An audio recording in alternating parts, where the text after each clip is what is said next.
지리산의 장엄한 산맥이 병풍처럼 둘러싼 깊은 골짜기. 세상의 소음이 겨우 발끝만 적시는 외딴 마을에 안유진이 살았다. 그녀의 집은 마을에서도 가장 후미진 곳, 늙은 소나무 숲이 끝나는 지점에 위태롭게 서 있었다. 마치 세상과 등지기로 작정한 사람처럼. 그녀의 삶은 고요하고 단절되어 있었다. 24해를 살아오는 동안 유진에게 주어진 이름은 저기 사는 애, 이상한 애, 혹은 마녀의 후손 같은 것들이었다. 마을 사람들은 유진을 두려워하면서 동시에 경멸했다. 그들의 눈에 비친 유진은 음침한 그림자 그 자체였다. 짙은 눈썹 아래 깊이를 알 수 없는 검은 눈동자는 좀처럼 감정을 드러내지 않았고, 다부지게 닫힌 입술은 필요한 말 외에는 열리는 법이 없었다. 그녀가 매일같이 드나드는 집 뒤편에 거대한 밭은 철저히 높은 돌담으로 둘러싸여 있어 안에서 무엇이 자라는지 아는 사람은 아무도 없었다. 사람들은 그저 대대로 내려오는 흉흉한 소문을 입에 올릴 뿐이었다. 유진의 증조 할머니가 귀신을 부려 약초를 키웠다더라. 그 밭에 들어간 가축은 시름시름 앓다 죽었다더라. 하는 식의 근거 없는 이야기들이었다. 그 모든 멸시와 오해 속에서도 유진은 묵묵히 자신의 세계를 지켰다. 그녀에게 그 밭은 단순한 농경지가 아니었다. 수백 년 동안 안씨 가문의 여인들에게만 비밀리에 전수되어 온 생명의 터전이자 신성한 의무의 공간이었다. 돌담 너머의 세상이 유진을 어떻게 보든 상관없었다. 그녀의 우주는 오직 흙의 감촉과 바람의 노래, 그리고 그 안에서 자라나는 신비로운 식물들의 속삭임으로 채워져 있었다. 유진의 하루는 동이 트기 전 사낭해가 채 거치지 않은 시간에 시작되었다.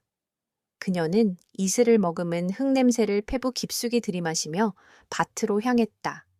돌담에 난 작은 쪽문을 열고 들어서는 순간 세상은 완전히 달라졌다. 그곳은 단순한 채소밭이 아니었다.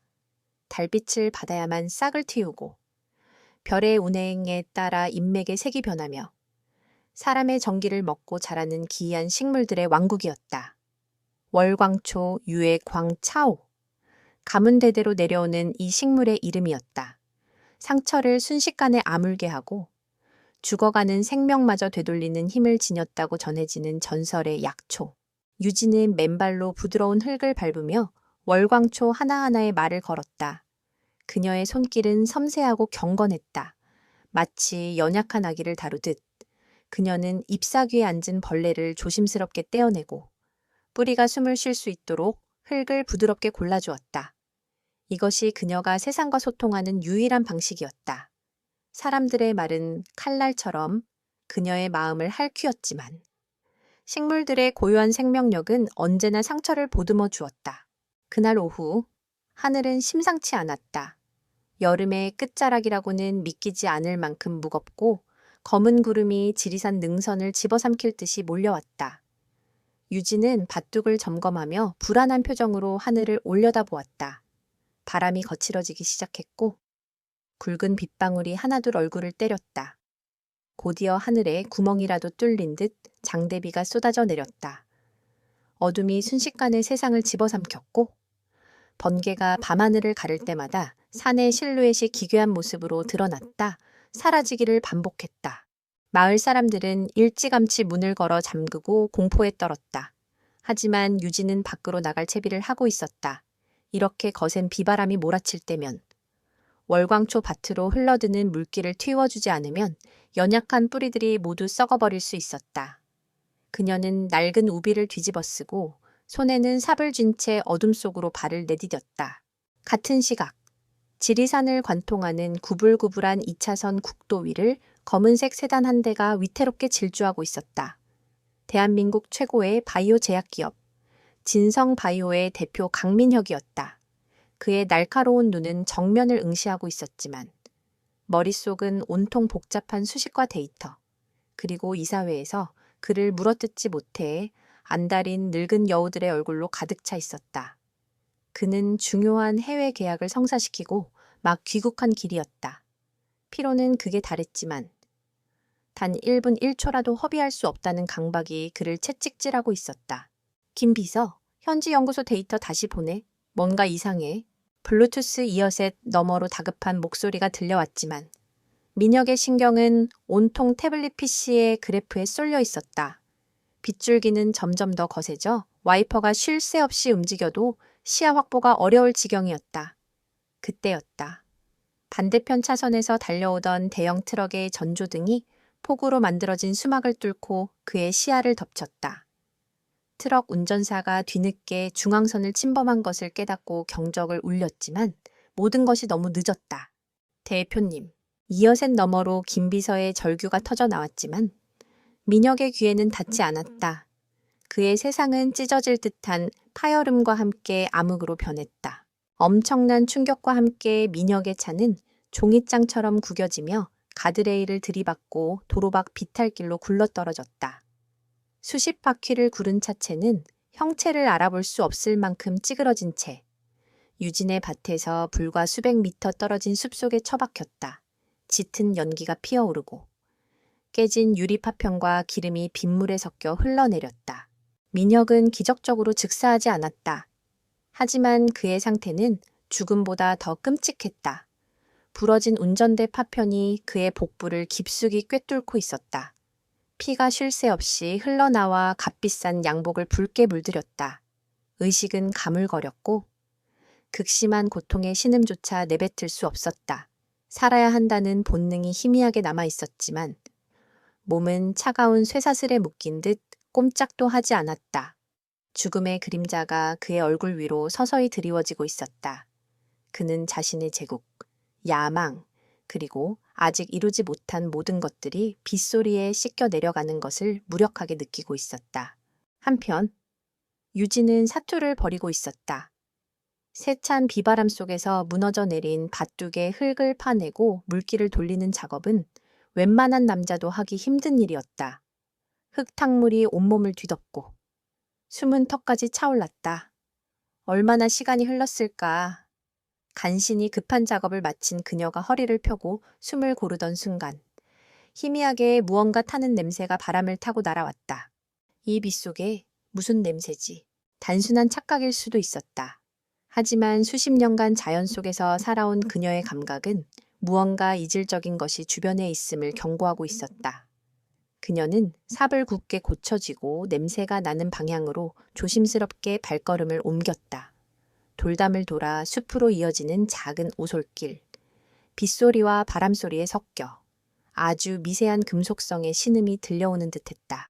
심장이 쿵쾅거리기 시작했다. 유진은 본능적으로 몸을 낮추고 나무 뒤에 숨었다. 그녀의 삶의 원칙은 세상과 엮이지 않는 것이었다. 특히 낯선 사람과의 접촉은 무조건 피해야 했다. 하지만 귓가에 맴도는 고통스러운 소리는 그녀의 발목을 붙잡았다. 외면할 수 없었다. 그것은 죽어가는 생명의 마지막 아우성이었다. 몇 분을 망설이던 유진은 결국 결심을 굳혔다. 그녀는 다시 한번 주변을 경계하며 소리가 들려온 곳으로 다가갔다. 그리고 얼마 지나지 않아 처참하게 부서진 차의 잔해를 발견했다. 칠흑 같은 어둠 속에서 번개가 번쩍일 때마다 찌그러진 차체와 그 안에 희미하게 보이는 사람의 형상이 드러났다. 유진은 숨을 죽인 채 잔해로 다가갔다. 차 안의 남자는 피투성이가 된 채 미동도 없었다. 하지만 유진은 보았다. 가슴이 아주 미세하게 오르내리고 있는 것을. 아직 살아있다. 그녀는 주변을 둘러보았다. 인적은 전혀 없었고 이 깊은 산골짜기에서 구조대가 오려면 얼마나 걸릴지 알 수 없었다. 남자의 상처는 너무나도 깊었다. 복부를 관통한 소의 파이프 주변으로 피가 웅덩이를 이루고 있었다. 저 정도의 출혈이라면 몇 분 안에 쇼크로 사망할 것이 분명했다. 유진의 머릿속에서 두 개의 목소리가 치열하게 싸웠다. 도망쳐. 저 사람과 엮이는 순간. 너의 평화는 끝장이야. 비밀이 드러나고 말 거야. 다른 목소리는 속삭였다. 저 사람을 그냥 두면 죽어. 내 눈앞에서 생명이 꺼져가는 걸 외면할 수 있겠어. 갈등은 길지 않았다. 유진의 눈이 남자의 고통으로 일그러진 얼굴에 머물렀다. 그 순간 할머니의 유언이 뇌리를 스쳤다. 유진아, 월광초의 힘은 사람을 살리기 위해 존재하는 것이지. 우리 자신을 숨기기 위해 존재하는 게 아니란다. 진정으로 필요한 순간이 오면 망설이지 말거라. 유진은 주먹을 꽉 쥐었다. 그녀는 남자를 외면할 수 없었다. 그녀는 빗속을 달려 자신의 밭으로 향했다. 그녀의 마음속에서는 이미 위험하지만 유일한 결단이 내려지고 있었다. 지금껏 단 한 번도 외부에 드러낸 적 없었던 가문의 비밀, 월광초의 힘을 사용하기로 한 것이다. 그것이 어떤 파장을 불러일으킬지 알 수 없었지만 지금 그녀에게는 꺼져가는 생명을 구하는 것보다 더 중요한 일은 없었다. 폭우를 뚫고 자신의 성격으로 돌아온 유진의 심장은 미친 듯이 요동치고 있었다. 빗물인지 식은땀인지 모를 액체가 뺨을 타고 흘러내렸다. 그녀는 단 한순간도 지체하지 않았다. 밭의 가장 깊숙하고 은밀한 곳, 오직 핏줄을 계승한 수호자만이 위치를 아는 작은 동굴 옆으로 향했다. 그곳에는 다른 월광초들과는 확연히 다른 기운을 뿜어내는, 유독 은은한 빛을 발하는 몇 그루의 특별한 개체들이 자라고 있었다. 이것들은 단순한 월광초가 아니었다. 진월초, 첸유에차오. 100년에 한 번, 가장 교활한 달빛을 받은 월광초의 뿌리에서만 돋아나는 변이종이었다. 일반 월광초가 상처를 치료하는 수준이라면 진월초는 문자 그대로 죽어가는 생명을 붙잡아 둘 수 있는 마지막 보루였다. 할머니는 평생 단 한 번도 이 진월초의 잎을 꺾지 않았다. 그것은 단순한 식물이 아니라 가문의 영혼과도 같은 것이었기 때문이다. 유진은 흙바닥에 무릎을 꿇었다. 그녀의 눈동자가 격렬하게 흔들렸다. 조상들의 목소리가 귓게 울리는 듯했다. 비밀을 지켜라. 세상의 탐욕으로부터 이 신성한 힘을 보호해라. 그러나 곧이어 쇠 파이프에 꿰뚫린 채 희미한 숨을 몰아쉬던 남자의 얼굴이 떠올랐다. 그녀는 두 눈을 질끈 감았다. 선택은 이미 끝났다. 그녀는 품속에서 작은 옥돌 칼을 꺼냈다. 금속은 진월초의 기운을 상하게 하기에 대대로 내려오는 이 도구만을 사용해야 했다. 유진은 수십 개의 잎사귀 중에서 가장 생명력이 넘치고 잎맥의 은빛이 선명한 단 하나의 잎을 골랐다. 그녀의 손길은 더없이 조심스러웠다. 숨을 참고 아주 천천히 잎의 줄기를 잘라냈다. 툭 하는 소리와 함께 잎이 손바닥 위로 떨어지는 순간 주변의 공기가 미세하게 진동하는 듯한 착각이 일었다. 잘린 단면에서는 푸른빛이 감도는 투명한 수액이 한 방울 맺혔다. 유진은 잘라낸 진월초 잎을 소중하게 손에 감싸쥐고 다시 남자가 있는 곳으로 달려갔다. 빗줄기는 조금 약해졌지만 남자의 상태는 눈에 띄게 악화되어 있었다. 피부는 창백하다 못해 푸른빛이 돌았고 숨결은 거의 느껴지지 않을 만큼 미약했다. 복부의 상처에서는 여전히 검붉은 피가 꾸역꾸역 흘러나와 빗물에 섞여 땅을 적시고 있었다. 늦으면 안 돼. 유진은 다급하게 중얼거리며 남자의 곁에 다시 무릎을 꿇었다. 그녀는 잠시 망설였다.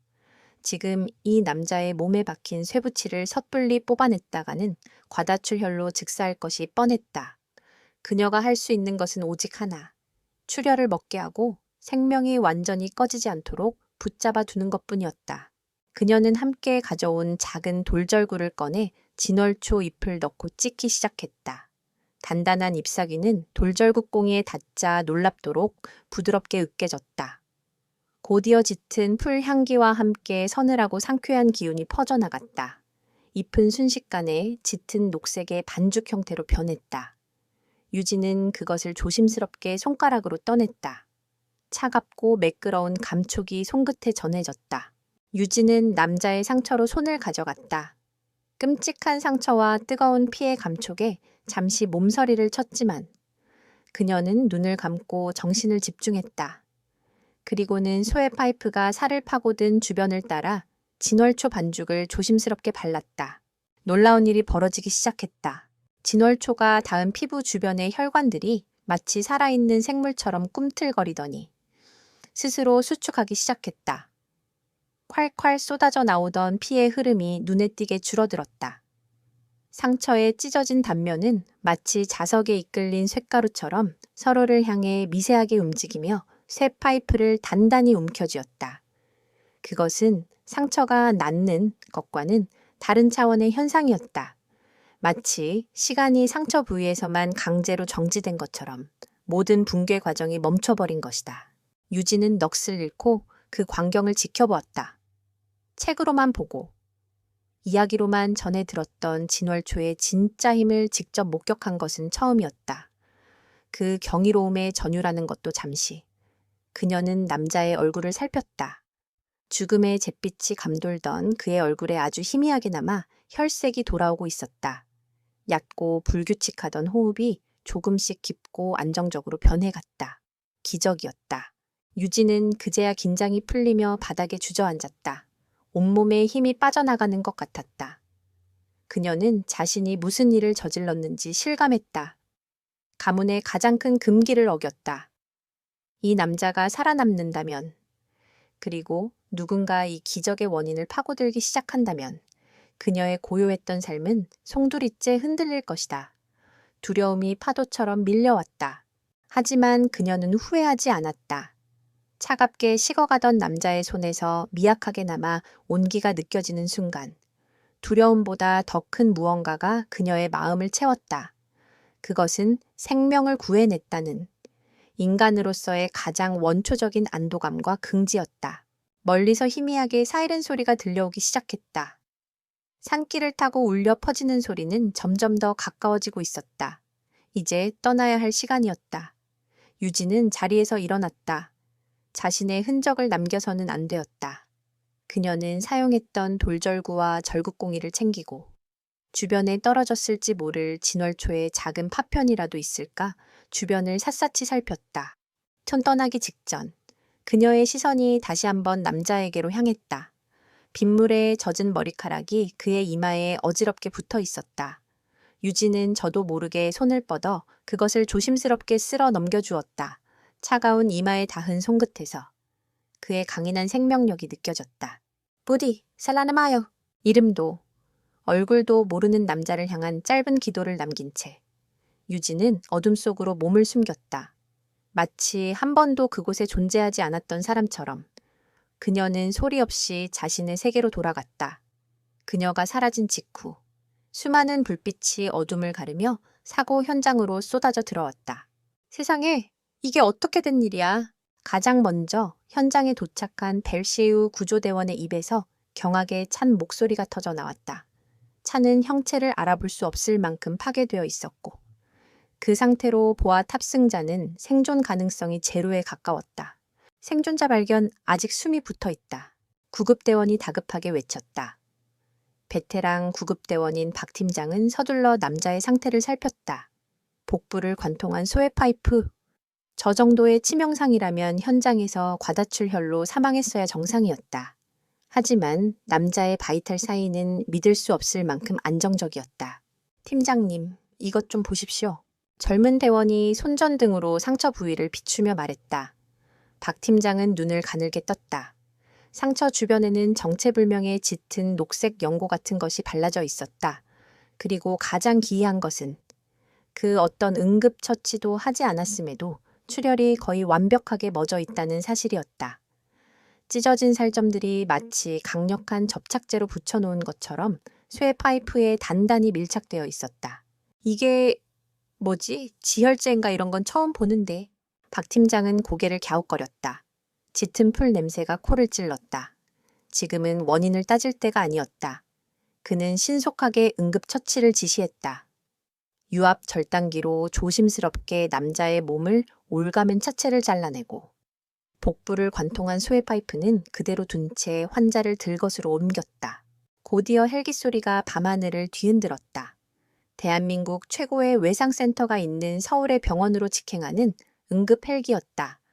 들것에 실려 헬기로 옮겨지는 순간 민혁은 아주 잠깐 의식을 되찾았다. 흐릿한 시야 속으로 프로펠러의 불빛과 쏟아지는 빗줄기, 그리고 그 너머 짙은 어둠에 잠긴 숲에 이미지가 스쳐 지나갔다. 그리고 그 순간 그의 뇌리에 한 소녀의 깊고 검은 눈동자가 각인되었다. 숲속 깊은 곳, 높은 나뭇가지 뒤에 숨어 유진은 그 모든 광경을 지켜보고 있었다. 헬기가 거대한 소음과 함께 밤하늘로 사라지는 것을 끝까지 지켜본 후에야. 그녀는 안도의 한숨을 내쉬었다. 이제 모든 것이 끝났다. 혹은 모든 것의 시작일지도 몰랐다. 쏟아지는 비를 온몸으로 맞으며. 유진은 차가운 현실의 무게를 느끼고 있었다. 그녀가 던진 작은 돌멩이가 세상이라는 거대한 호수에 어떤 파문을 일으키게 될지. 그때는 짐작조차 할 수 없었다. 서울의 심장부에 위치한 대한민국 최고의 외상센터. 한국대학병원 응급실은 전쟁터를 방불케 했다. 헬기 착륙장에서부터 응급수술실까지 이어진 복대는 붉은 경광등이 쉴 새 없이 번쩍였고 의료진들의 다급한 발걸음과 외침이 어지럽게 뒤섞였다. 그 혼돈의 중심에 강민혁이 있었다. 환자 신원 확인, 진성 바이오 강민혁 대표 출혈성 쇼크에 대비해 혈액팩 최대한 확보해 외상외과 과장, 김서영 교수의 차가운 목소리가 응급실의 모든 소음을 꿰뚫었다. 그녀는 대한민국 외상외과 분야에서 전설적인 인물이었다. 얼음처럼 차가운 판단력과 신의 경지에 올랐다고 평가받는 수술 실력으로 메스를 든 얼음 마녀라 불리는 그녀였다. 그녀의 눈이 모니터에 떠 있는 민혁의 바이탈 사인과 CT 스캔 이미지 사이를 빠르게 오갔다. 복부 관통상, 간과 장 일부 손상, 대동맥이 기적적으로 비켜갔군. 하지만 이 정도 부상이면 그녀의 미간이 좁혀졌다. 모니터상의 혈압과 심박수는 환자의 상태에 비해 비정상적으로 안정적이었다. 상식적으로는 이미 여러 차례 심정지가 왔어야 했다. 수술 준비해. 생존 확률은 10% 미만이야. 모두 정신 똑바로 차려. 김서연의 선언에 젊은 레지던트들의 얼굴이 하얗게 질렸다. 수술실로 환자를 옮기는 동안 김서연은 환자의 상처를 직접 확인하기 위해 몸을 숙였다. 그리고 그녀의 눈이 처음으로 당혹감에 흔들렸다. 이게 뭐지? 복부를 꿰뚫은 소의 파이프 주변은 정체불명의 짙은 녹색 물질로 덮여 있었다. 마치 진흙 반죽 같기도, 혹은 약초를 으깬 것 같기도 했다. 짙은 풀 내음이 소독약 냄새를 뚫고 희미하게 풍겨왔다. 현장에서 바른 거라고 합니다. 구급대원 보고서에 따르면 발견 당시부터 이 상태였다고 합니다. 성분 분석 의뢰해 지금 당장. 김서연은 짧게 지시하고는 상처 주변의 조직을 살폈다. 그녀의 전문가적인 눈은 믿을 수 없는 현상을 목격하고 있었다. 상처 주변의 모세혈관들이 비정상적으로 수축해 있었고 이미 미세한 세포 재생 반응이 시작되고 있었다. 마치 상처가 스스로를 방어하고 있는 듯한 모습이었다. 의학 교과서의 그 어떤 페이지에서도 설명할 수 없는 현상이었다. 수술실에 무영등이 켜지고 길고 긴 사투가 시작되었다. 김서연의 메스는 한치의 오차도 없이 움직였다. 손상된 장기를 절제하고 혈관을 봉합하는 그녀의 손놀림은 예술에 가까웠다. 수술의 가장 위험한 순간은 민혁의 몸을 관통한 쇠 파이프를 제거하는 순간이었다. 파이프를 뽑는 순간 억눌려 있던 출혈이 터져 나와 환자의 생명을 앗아갈 수 있었다. 석션 준비 모두 집중해. 김서연의 눈빛이 번뜩였다. 그녀가 파이프를 단단히 잡고 천천히, 아주 천천히 빼내기 시작했다.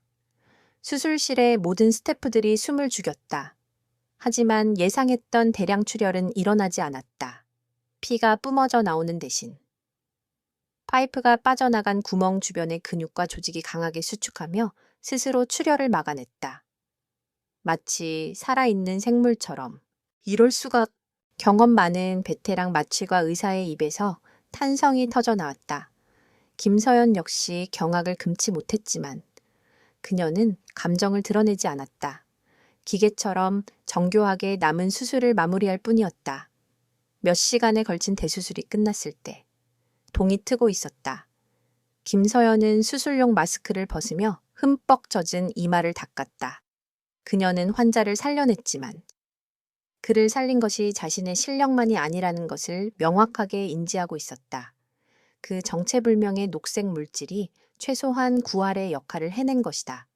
그녀의 의사로서의 자존심과 과학자로서의 지적 호기심이 동시에 불타오르기 시작했다.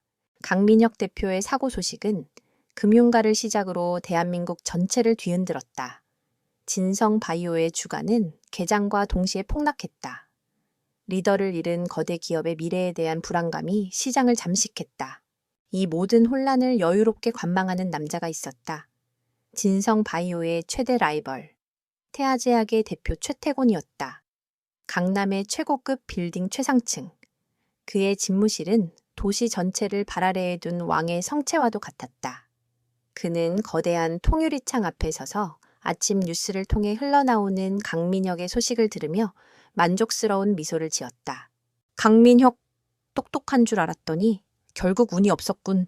최태곤에게 강민혁은 눈엣 가시 같은 존재였다. 혜성처럼 나타나 낡은 제약업계의 판도를 뒤흔들고 번번이 자신의 계획을 무너뜨린 젊은 천재. 그의 추락은 최태곤에게는 축복과도 같았다. 대표님, 방금 병원 쪽에서 연락이 왔습니다. 그의 충직한 신복이자 해결사인 윤 실장이 조용히 보고했다. 그래, 죽었나. 최태곤이 잔인한 농담을 던지며 돌아섰다. 그의 얼굴에는 일말의 동정심도 찾아볼 수 없었다. 아닙니다. 수술은 성공적으로 끝났고 현재 중환자실에서 회복 중이라고 합니다. 그런데 이상한 보고가 있습니다. 윤 실장은 조심스럽게 태블릿 PC를 내밀었다. 그 안에는 병원 내부에 심어둔 정보원으로부터 온 긴급 보고서가 담겨 있었다. 최태곤은 무심하게 보고서를 훑어보던 중 눈썹을 꿈틀했다. 그의 시선이 원인 불명의 약초, 기적적인 지혈 효과, 비정상적인 세포 반응과 같은 단어들에 고정되었다. 최태곤의 얼굴에서 미소가 사라지고 그 자리를 탐욕스러운 독사의 눈빛이 대신했다. 그는 평생을 남의 기술을 훔치고 유망한 연구를 헐값에 빼앗아 지금의 제국을 건설한 남자였다. 그의 동물적인 감각이 경고하고 있었다. 이것은 단순한 가십이 아니다. 돈 냄새. 그것도 세상을 뒤엎을 만한 거대한 돈 냄새가 난다. 사고 현장이 어디라고 했지, 지리산. 네, 그렇습니다. 산속 깊은 국도였습니다. 윤 실장, 당장 우리 쪽 최고의 팀을 꾸려. 전직 특수부대 출신들로 사고 현장 주변을 샅샅이 뒤져. 풀 한 포기. 돌멩이 하나도 놓치지 마. 그 약초를 사용한 놈이 분명 근처에 있을 거다. 그놈이 의사든 약초꾼이든 10만이든 상관없어. 반드시 찾아내. 이건 명령이야. 최태곤의 목소리는 얼음처럼 차가웠다. 그의 머릿속은 이미 새로운 신약 개발 프로젝트와 천문학적인 수익에 대한 계산으로 가득 차 있었다. 강민혁의 목숨 따위는 이제 그의 안중에 없었다. 오직 그를 살린 기적만이 그의 목표가 되었다. 다시 병원. 강민혁이 중환자실에서 VIP 병실로 옮겨진 지 이틀이 지났다. 그의 회복 속도는 의료진 모두를 경악시키고 있었다. 보통 사람이라면 몇 달은 걸릴 회복 과정이 며칠 단위로 단축되고 있었다. 김서연은 자신의 연구실에서 검사실로부터 막 도착한 분석 보고서를 읽고 있었다. 그녀는 보고서를 몇 번이고 다시 읽었지만 결과를 믿을 수가 없었다. 샘플 분석 결과. 현재까지 알려진 그 어떤 식물 데이터베이스와도 일치하지 않는 미확인종 헤모글로빈과의 결합을 촉진하고 혈소판 응집을 유도하는 강력한 유기화합물, 다수 검출, 세포의 텔로미어 손상을 방지하고 유사분열을 폭발적으로 증가시키는 미지의 성장 인자 발견. 결론. 현대 생물학 및 의학 수준으로는 설명 불가능한 특성을 지닌 식물. 설명 불가능. 김서연은 허탈하게 웃었다. 그녀의 과학적 신념과 이성이 뿌리부터 흔들리는 순간이었다. 이것은 단순한 신종 약초가 아니었다. 어쩌면 인류의 의학사를 새로 쓸 수도 있는 판도라의 상자일지도 모른다. 그녀는 창밖을 내다보았다. 반드시 알아내야만 했다. 이 기적의 근원을. 누가, 어떻게, 그리고 무엇으로 강민혁을 살렸는지. 같은 시각, 태아제약의 집무실에서 최태곤은 지리산 일대의 위성 지도를 보고 있었다. 그의 옆에서 윤 실장이 보고를 올리고 있었다. 사고 현장 반경 5km 이내의 모든 민가를 조사했지만 특별한 점은 없었습니다. 대부분 평범한 농부나 노인들 뿐입니다. 다만 뭐지? 마을에서 가장 외진 곳에 사는 젊은 여자가 하나 있습니다. 안유진이라고. 마을 사람들과는 거의 교류가 없고 이상한 여자 취급을 받고 있다고 합니다. 그리고 그녀의 집 뒤에는 누구도 들어가 본 적 없는 거대한 밭이 있다고 합니다. 최태곤의 입꼬리가 천천히 올라갔다. 그의 눈이 지도 위의 한 점, 안유진의 집을 응시했다. 먹잇감을 발견한 포식자의 눈빛이었다. 찾아, 그리고 가져와. 최태곤이 나직하게 명령했다. 그 여자를 말입니까? 아니, 그 밭에 있는 모든 것을. 지리산의 작은 마을 위로 거대하고 탐욕스러운 그림자가 드리워지기 시작하고 있었다. 강민혁은 사고 후 일주일 만에 완전한 의식을 되찾았다. 지독한 안개 속에 갇혀있던 정신이 거치는 순간 그를 덮친 것은 온몸을 찌르는 통증과 지독한 무력감이었다. 한평생 자신의 의지대로 세상을 움직여왔다고 믿었던 그에게 자기 몸 하나 마음대로 가눌 수 없는 현실은 죽음보다 더한 굴욕이었다. 여기가 어디지? 목소리는 심하게 갈라져 나왔다. 대표님 정신이 드십니까? 침대 곁을 밤낮으로 지키고 있던 김동준 비서가 반색하며 달려왔다. 그의 눈은 붉게 충혈되어 있었다. 병원입니다. 한국대학병원 VIP 병실입니다. 사고 보고해. 민혁은 짧고 단호하게 말했다. 그의 말투에는 병자라고는 믿기지 않는 힘이 실려 있었다. 김 비서는 기다렸다는 듯 태블릿 PC를 켜고 사고 경위부터 현재 진성바이오의 상황까지 막힘없이 보고하기 시작했다. 민혁은 미동도 없이 눈을 감은 채 모든 보고를 들었다. 주가 폭락, 이사회의 동요, 경쟁사들의 발빠른 움직임, 모든 것이 예상 범위 안에 있었다. 그리고 대표님의 상태에 관한 의료진의 소견입니다. 김 비서는 목소리를 가다듬었다. 그는 의사에게 들었던 말을 어떻게 전달해야 할지 막막했다. 의학적으로 설명할 수 없는 회복 속도, 발견 당시. 이미 치명적인 수준의 출혈이 있었음에도 생존한 것은 기적에 가깝다. 그런 내용들입니다. 기적, 민혁의 입가에 냉소가 어렸다. 평생을 데이터와 과학적 근거만을 신봉하며 살아온 그에게 기적이라는 단어는 미신이나 다름없었다. 뭔가 다른 게 있었을 거다. 내가 모르는 무언가가 그때였다. 그의 뇌리 속을 희미하게 떠돌던 파편화된 기억 하나가 선명하게 떠올랐다. 세차게 쏟아지는 비, 찢어질 듯한 고통. 그리고 어둠 속에서 자신을 내려다보던 한 쌍에 깊고 고요한 눈동자. 그는 그것이 고통이 만들어낸 환각이라고 치부했었다. 하지만 코끝을 스치는 듯한 낯선 풀향기의 기억은 너무나도 생생했다. 김 비서, 사고 현장 주변을 다시 조사해. 아주 사소한 거라도 놓치지 말고 목격자든 주변에 사는 사람이든 뭐든지 알아내. 이건 내 개인적인 짓이야. 누구도 알아선 안 돼. 민혁의 눈이 날카롭게 빛났다. 그는 알아야만 했다. 자신의 목숨을 앗아갈 뻔했던 그 밤. 과학으로는 설명되지 않는 그 무언가의 정체를. 그것은 단순한 호기심이 아니었다. 자신의 생사가 달린 문제의 본질을 파악하려는 생존자의 본능이었다. 한편 지리산의 유진에게는 불편한 평화가 이어지고 있었다. 폭풍 우가 지나간 밭을 복구하고 다시 예전과 같은 일상으로 돌아가려 했었다. 하지만 아무리 노력해도 사고 이전의 고요함은 돌아오지 않았다. 투명한 유리벽 같았던 그녀의 세계에 외부의 시선이라는 미세한 균열이 생겨버린 것이다. 마을의 분위기가 미묘하게 달라져 있었다. 평소에는 그녀를 투명인간 취급하던 마을 사람들이 이제는 노골적인 의심과 경계의 눈초리로 훔쳐보기 시작했다. 며칠 전부터는 검은 양복을 입은 낯선 남자들이 마을을 돌아다니며 무언가를 탐문하고 다닌다는 소문이 파다했다. 그들의 시선이 종종 자신의 집을 향하고 있다는 것을 유진은 본능적으로 느끼고 있었다. 불안감은 현실이 되어 찾아왔다. 어느 날 오후, 마을 이장이 굳은 얼굴로 그녀의 집을 방문했다. 그는 평생 유진의 집 문턱을 넘어본 적이 없는 사람이었다. 안씨 처자, 잠시 얘기 좀 할까? 이장은 쭈뼛거리며 헛기침을 했다. 그의 손에는 값비싼 양주 상자가 들려 있었다. 서울에서 큰 회사를 하는 양반들이 자네 땅을 사고 싶어 하네. 시세의 10배를 쳐준다고 하더군. 이 정도면 우리 마을 전체가 몇 년은 먹고 살 돈이야. 유진은 아무 말 없이 이장을 바라보았다. 그녀의 검은 눈동자는 깊은 우물처럼 그 속을 내비치지 않았다. 안 팝니다. 단호한 대답이었다. 이장의 얼굴이 일그러졌다. 이봐, 처자, 이게 무슨 고집이야. 당신 하나 때문에 마을 전체가 좋은 기회를 놓칠 순 없잖아. 다들 당신이 이상한 약초나 키우면서 유세 떤다고 수군거리는 거 몰라. 돌아가세요. 유진은 차갑게 말을 자르고 대문을 닫아버렸다.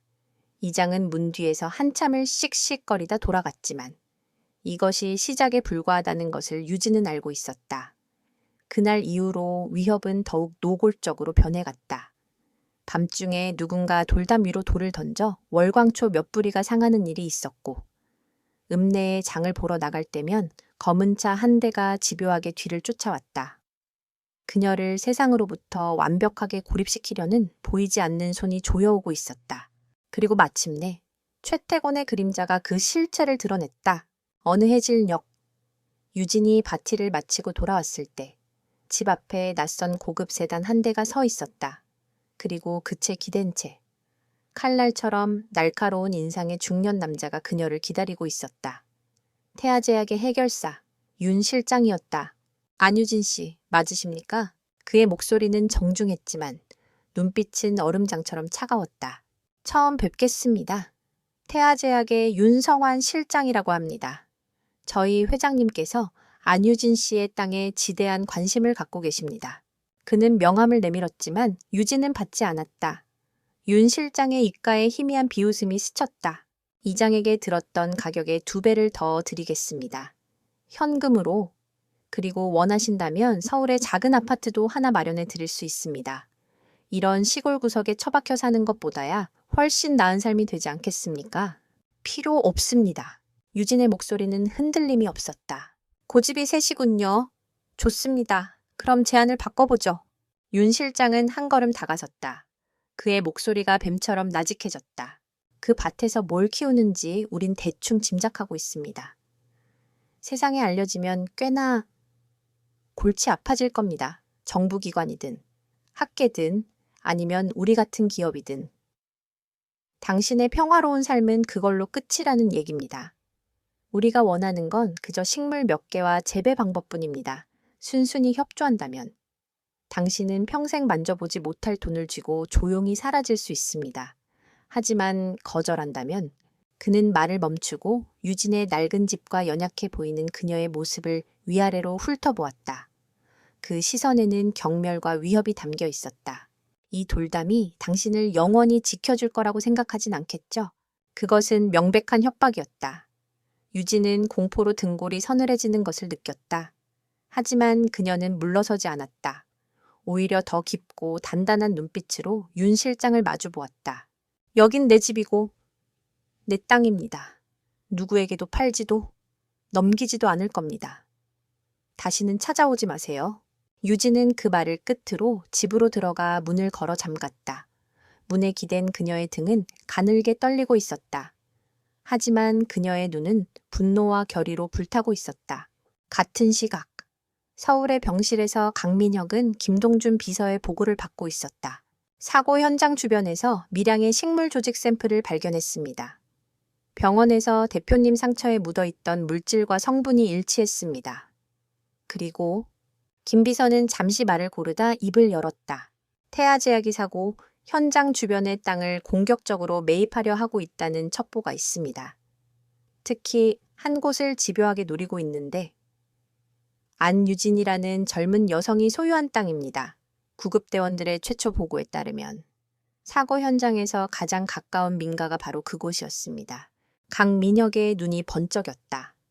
흩어져 있던 퍼즐 조각들이 순식간에 맞춰지고 있었다. 자신을 살린 기적의 약초, 그것을 지닌 수수께끼의 여인, 그리고 그녀를 노리는 탐욕스러운 경쟁자.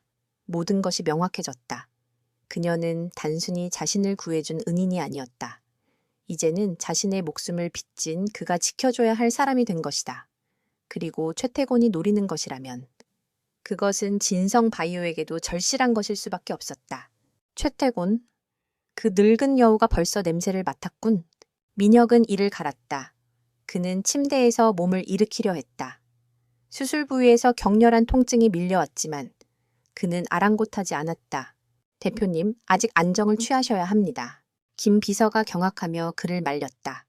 하지만 민혁의 의지를 꺾을 수는 없었다. 김 비서, 당장 퇴원 수속 밟아.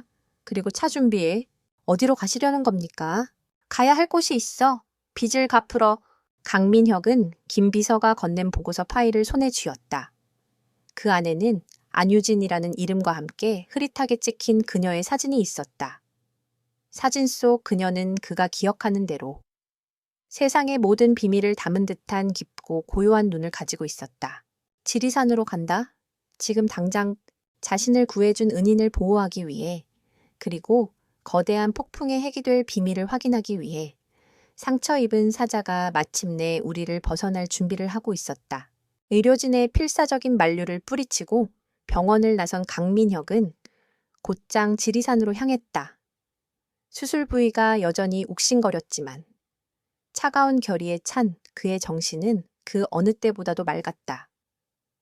몇 시간을 달려 마침내 그의 차는 기억 속의 그 낯설고 외딴 풍경 속으로 들어섰다. 도시의 인공적인 직선과 회색빛에 익숙했던 그의 눈에 지리산의 거친 곡선과 짙은 녹음은 비현실적인 감각으로 다가왔다. 차는 유진의 집에서 조금 떨어진 곳에 멈춰 섰다. 민혁은 김 비서의 부축을 받으며 차에서 내렸다. 사진으로 봤던 것보다 훨씬 더 높고 견고한 돌담이 세월의 무게를 이고 선 채 안의 세계를 굳건히 지키고 있었다. 저 벽 너머에 자신을 살린 비밀이 잠들어 있다고 생각하니 심장이 미세하게 박동을 높였다. 그가 대문을 향해 천천히 발걸음을 옮기는 순간 삐걱이는 소리와 함께 문이 열리고 유진이 나타났다. 그녀는 손에 작은 호미를 든 채 갑작스러운 방문객을 향해 잔뜩 경계심이 서린 눈빛을 보내고 있었다. 뉴스에서 본 얼굴, 자신을 나락으로 떨어뜨릴지도 모를 폭풍의 핵. 유진은 본능적으로 뒷걸음질 쳤다. 여긴 볼일 없는 곳입니다. 돌아가세요. 그녀의 목소리는 차갑고 단단했다. 마치 돌담의 일부인 것처럼. 민혁은 억지로 부드러운 표정을 지으며 입을 열었다. 평생을 비즈니스 협상 테이블에서 상대를 압도하는 데 익숙했던 그였지만 지금은 어떻게 말을 시작해야 할지 막막했다. 안유진 씨, 제 목숨을 구해주셨습니다. 감사 인사를 드리고 싶어서 찾아왔습니다. 그의 말에 유진의 눈동자가 파르르 떨렸다. 그녀는 필사적으로 감정을 감추며 고개를 저었다. 사람 잘못 보셨습니다. 저는 아무것도 모릅니다. 그날 밤 저는 집 밖에 나간 적이 없습니다. 부정하셔도 소용없습니다. 제 몸에 남아있던 성분을 분석했습니다. 이 근방의 토양과 식생을 전부 조사했고요. 그리고 최태곤 회장도 이미 당신을 알고 있습니다. 최태곤이라는 이름이 나오자 유진의 얼굴이 눈에 띄게 굳어졌다. 민혁은 그 틈을 놓치지 않았다. 그들이 당신을 가만두지 않을 겁니다. 그들의 방식은 내가 더 잘 압니다. 처음에는 돈으로 유혹하고, 그게 통하지 않으면 고립시키고, 마지막에는 모든 것을 빼앗아 갈 겁니다. 이미 시작되지 않았습니까? 유진은 입술을 깨물었다. 그의 말은 비수처럼 그녀의 가장 두려운 부분을 찔러왔다. 하지만 그렇다고 해서 이 남자를 믿을 수는 없었다.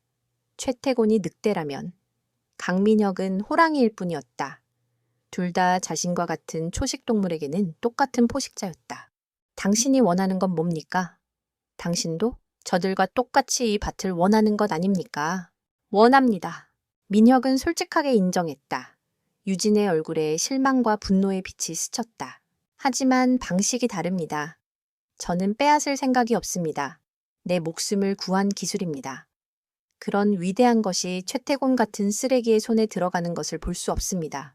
그리고 내 은인이 위험에 처하는 것도 원치 않습니다. 그의 진심 어린 말에도 유진의 불신은 쉬이 가라앉지 않았다. 그녀의 삶은 평생을 외부의 불신과 오해 속에서 스스로를 지켜온 날들의 연속이었다. 타인에 대한 신뢰라는 감정은 그녀에게 너무나도 낯선 것이었다. 바로 그들의 팽팽한 대치가 이어지던 그때였다. 마을 입구 쪽에서 요란한 소리와 함께 낡은 트럭 한 대가 먼지를 일으키며 달려왔다. 트럭에서 내린 것은 동네 건달처럼 보이는 험상궂은 남자 대여섯 명이었다. 그들은 손에 쇠 파이프와 강목을 들고 있었다. 어이, 아가씨, 이장님 말씀이 아직 귓등으로도 안 들리나 봐. 우두머리로 보이는 남자가 비열하게 웃으며 유진에게 다가왔다. 좋은 말로 할 때 땅 팔라고 했지. 오늘 이 담벼락 좀 손봐줘야 정신을 차리려나. 그들은 유진의 경고에도 아랑곳하지 않고 돌담에 달라붙어 돌을 빼내려 하거나 쇠 파이프로 대문을 내려치기 시작했다. 유진의 얼굴이 하얗게 질렸다. 그녀의 유일한 방어막이 무너지고 있었다. 이 모든 것을 지켜보던 민혁의 눈이 차갑게 빛났다. 그는 김 비서의 부축을 받으며 천천히 앞으로 나섰다. 지금 뭐 하는 짓들이지. 건달들은 갑자기 나타난 양복쟁이를 보고 코웃음을 쳤다. 수술 자국 때문에 제대로 서 있지도 못하는 환자처럼 보이는 남자는 그들에게 위협이 되지 않았다. 뭐야? 이 병신은 아가씨 새남자라도 되나? 우두머리가 민혁의 어깨를 거칠게 밀쳤다. 비틀거리는 민혁을 김 비서가 황급히 부축했다. 그 순간 민혁의 입가에 섬뜩할 정도로 차가운 미소가 걸렸다. 좋아. 너희들은 방금 대한민국에서 가장 비싼 실수를 한 거다. 민혁은 주머니에서 휴대폰을 꺼내 단축 번호를 눌렀다. 그는 스피커폰 모드로 전화를 걸었다. 김 비서. 네, 대표님 바로 옆에 있습니다. 듣고 있지? 태아제약이 고용한 용역 깡패들이 내 은인에게 위해를 가하고 있다. 지금부터 5분 내로 관할 경찰서장과 중앙 일간지, 사회부 기자 대여섯 명이 이곳으로 오게 해. 기사 제목은 진성바이오 강민혁 대표, 지리산 시골 마을에서 집단 폭행당해 중태. 자극적으로 뽑아 판을 키워. 민혁의 목소리는 나직했지만 그 안에 담긴 권위와 힘은 건달들을 압도하기에 충분했다. 진성바이오, 태아제약, 경찰서장, 기자. 그들이 평생 엮일 일 없는 단어들이었다. 처음에는 허세라고 생각했던 건달들의 얼굴이 점점 굳어지기 시작했다. 특히 우두머리는 태아제약이라는 말이 나오자 사색이 되었다. 자신들은 그저 동네 개발업체에서 돈을 받고 왔을 뿐이었다. 일이 이렇게 커질 줄은 상상도 못했던 것이다. 뭐야?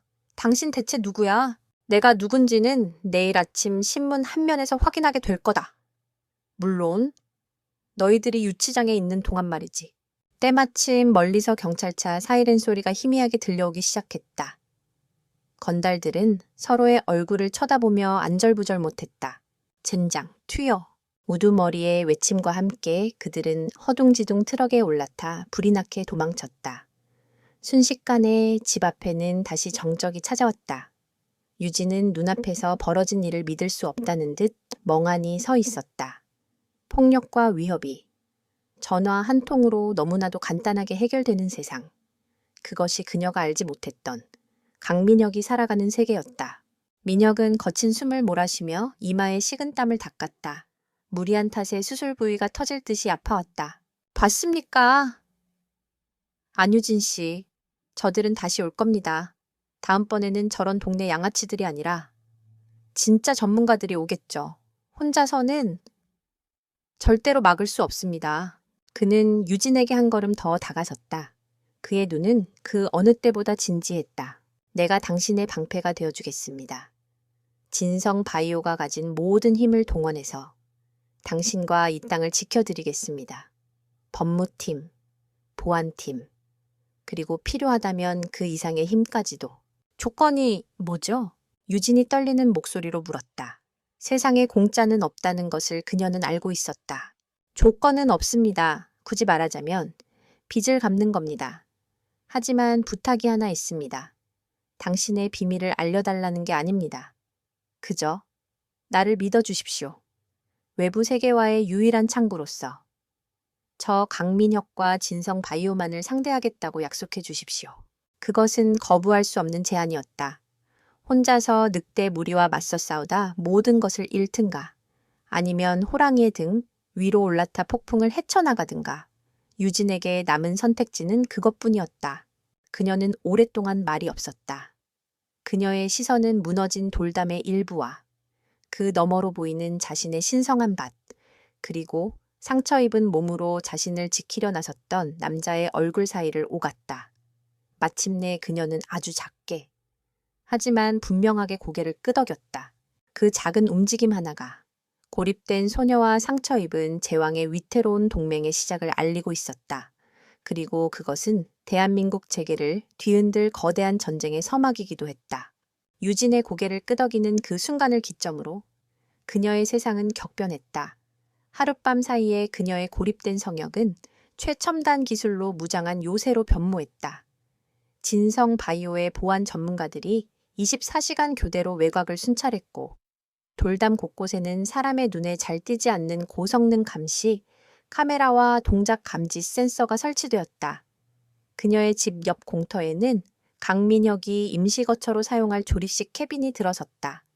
그는 이곳을 야전 사령부 삼아 회사의 업무를 처리하는 동시에 유진을 향한 모든 위협을 직접 통제하기 시작했다. 유진은 이 갑작스러운 변화에 혼란스러움을 느꼈다. 분명 이전보다 안전해졌지만 동시에 보이지 않는 감옥에 갇힌 듯한 답답함이 밀려왔다. 수백 년간 이어져 온 그녀만의 고요한 리듬이 깨져버렸다. 낯선 사람들의 발소리, 기계가 작동하는 미세한 소음들이 그녀의 신성한 공간을 침범하고 있었다. 강민혁은 그런 그녀의 마음을 정확히 꿰뚫어 보고 있었다. 그는 유진의 신뢰를 얻기 위해 서두르지 않았다. 그는 밭에 대해 묻거나 그녀의 일과에 간섭하지 않았다. 대신 철저히 거리를 유지하며 그녀의 경계심이 누그러지기를 묵묵히 기다렸다. 그는 대부분의 시간을 캐빈 안에서 노트북과 씨름하며 보냈지만 종종 창밖으로 밭에서 일하는 유진의 모습을 오랫동안 지켜보곤 했다. 흙과 교감하며 식물을 돌보는 그녀의 모습은 그가 평생을 살아온 치열하고 계산적인 세계와는 너무나도 다른 경이로운 풍경이었다. 두 사람 사이의 얼음을 깨는 계기는 의외로 사소한 일에서 찾아왔다. 며칠 동안 이어진 가뭄으로 밭에 물을 대는 낡은 펌프가 고장이 났다. 유진이 낑낑거리며 무거운 펌프를 분해하려 애쓰고 있을 때 어느새 민혁이 다가와 그녀의 옆에 섰다. 내가 해보겠습니다. 괜찮습니다. 수술한 몸으로. 민혁은 그녀의 말을 가로막지 않고 말없이 그녀가 들고 있던 연장을 받아들었다. 그는 서툰 솜씨였지만 특유의 집중력과 문제 해결 능력으로 1시간 넘게 펌프와 씨름했다. 수술 부위가 욱신거려 식은땀이 흘렀지만 그는 내색하지 않았다. 마침내 펌프에서 다시 시원한 물줄기가 뿜어져 나왔을 때 유진은 처음으로 그를 향해 아주 희미한 미소를 보였다. 고맙다는 말 대신이었지만 민혁에게는 그 어떤 말보다 더 큰 의미로 다가왔다. 그날 이후 두 사람 사이에는 조금씩 변화의 기류가 흘렀다. 그들은 저녁 식사를 함께하며 간간히 대화를 나누기 시작했다. 유진은 민혁을 통해 자신이 등지고 살아온 바깥 세상의 이야기를, 민혁은 유진을 통해 자신이 한 번도 경험해 보지 못한 자연의 질서와 생명의 경이로움을 배웠다. 결정적인 밤이 찾아왔다. 그날 밤, 보안 시스템이 밭의 동쪽 돌담에 접근하는 열 감지 신호를 포착했다. 최태곤이 보낸 정찰조였다. 하지만 그들이 무언가를 하기도 전에 주변에 매복해 있던 보안팀에게 소리 없이 제압당했다. 모든 상황은 유진이 알기도 전에 종료되었다. 다음 날 아침, 민혁은 아무 일 없었다는 듯 어젯밤의 상황을 간략하게 설명해 주었다. 그의 담담한 설명 속에서 유진은 깨달았다. 자신이 강민혁이라는 거대한 방패 뒤에 숨어 있는 동안 그는 보이지 않는 곳에서 자신을 대신해 수많은 칼날을 막아내고 있었다. 그리고 그가 더 효과적으로 자신을 지키기 위해서는 그가 지키는 것이 무엇인지 알아야만 했다. 그녀는 마침내 결심했다. 그날 저녁, 유진은 민혁을 자신의 밭으로 이끌었다. 그녀의 인생에서 단 한 번도 외부인에게 허락한 적 없는 금단의 문을 스스로 연 것이다. 이쪽으로 오세요. 작은 쪽문을 열고 밭으로 들어서는 순간 민혁은 숨을 멈췄다. 어둠이 내린 밭은 낮과는 전혀 다른 세상이었다. 수많은 식물들의 잎사귀가 마치 스스로 빛을 내는 것처럼 은은한 은빛을 발하고 있었다. 공기는 상쾌하다 못해 성스러운 기운마저 감돌았다. 평생을 첨단 바이오 기술의 정점에서 살아온 과학 신봉자의 눈앞에 과학으로는 도저히 설명할 수 없는 신비가 펼쳐지고 있었다. 이것이 나를 살린 월광초 유해광차예요. 유진이 나직하게 말했다. 그녀는 밭의 가장 중심부로 민혁을 안내했다. 이곳은 단순한 밭이 아니에요. 저희 가문의 여성들에게만 수백 년 동안 이어져 온 약속의 땅이에요. 월광초는 오직 이 땅에서. 저희 가문만의 방식으로만 자라요. 달의 주기에 따라 물을 주고 별의 위치에 따라 거름을 주죠. 실험실에서는 절대로 복제할 수 없어요. 그녀의 목소리는 밤 공기처럼 차분했지만 그 안에는 세월의 무게가 담겨 있었다. 저희 조상들은 스스로를 월광초의 주인이 아니라 수호자라고 부르셨어요. 이 힘은 자연이 인간에게 준 선물이지만 동시에 위험한 저주가 될 수도 있다고 믿으셨죠. 인간의 탐욕과 이기심이 닿는 순간 월광초는 그 생명력을 잃고 평범한 풀로 변해버린다고요. 그래서 저희 가문은 대대로 세상과 담을 쌓고 오직 생명이 꺼져가는 위급한 순간에만 이 힘을 사용해야 한다는 엄격한 계율을 지켜왔어요. 이제야 모든 것이 이해되었다. 그녀가 왜 그렇게 세상과 등지고 살았는지, 왜 그토록 비밀을 지키려 했었는지. 그녀는 단순히 식물을 지키는 것이 아니었다. 수백 년간 이어져 온 신성한 약속과 가문의 영혼을 지키고 있었던 것이다. 민혁은 경외감에 휩싸여 주변을 둘러보았다. 이것은 단순히 신약 개발의 원료나 거대한 부의 원천이 아니었다. 인류의 역사가 담긴 살아있는 유산 그 자체였다. 만약 최태곤 같은 자의 손에 들어간다면 그는 이 신성한 유산을 한낱 돈벌이 수단으로 전락시키고 말 것이다. 그는 이 유산을 파괴하고 모독할 것이다. 민혁의 주먹에 힘이 들어갔다. 처음에는 자신을 살린 기적에 대한 호기심과 라이벌에 대한 경쟁심으로 시작된 일이었다. 하지만 이제는 모든 것이 달라졌다. 이것은 그의 사업이나 이익을 넘어선 신념과 도의의 문제가 되었다. 안유진 씨, 민혁이 유진을 돌아보며 말했다. 그의 눈빛은 그 어느 때보다 진중하고 굳건했다. 제가 약속하겠습니다. 당신과 이 월광초를 지키기 위해 모든 것을 걸겠습니다. 최태곤이 이것에 손끝 하나 대지 못하게 할 겁니다. 이건 이제 비즈니스가 아닙니다. 제 목숨을 건 의무입니다. 그날 밤 두 사람 사이에는 단순한 동맹을 넘어서는 깊은 유대감이 형성되었다. 한 사람은 수백 년의 유산을 지키기 위해, 다른 한 사람은 그 유산의 빚진 목숨을 지키기 위해 같은 목표를 향해 나아가기로 맹세했다. 다음 날 아침, 강민혁은 김동준 비서에게 전화를 걸었다. 그의 목소리는 강철처럼 차갑고 단호했다. 김 비서, 지금부터 플랜 B를 가동한다. 네, 플랜 B 말씀이십니까?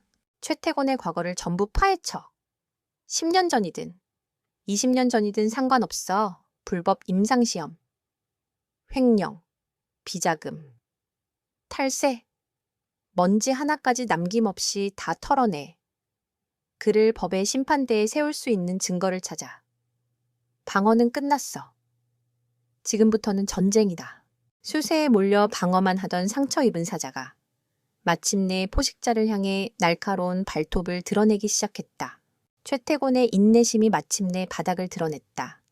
강민혁이 쳐놓은 방어막은 예상보다 훨씬 더 견고했다.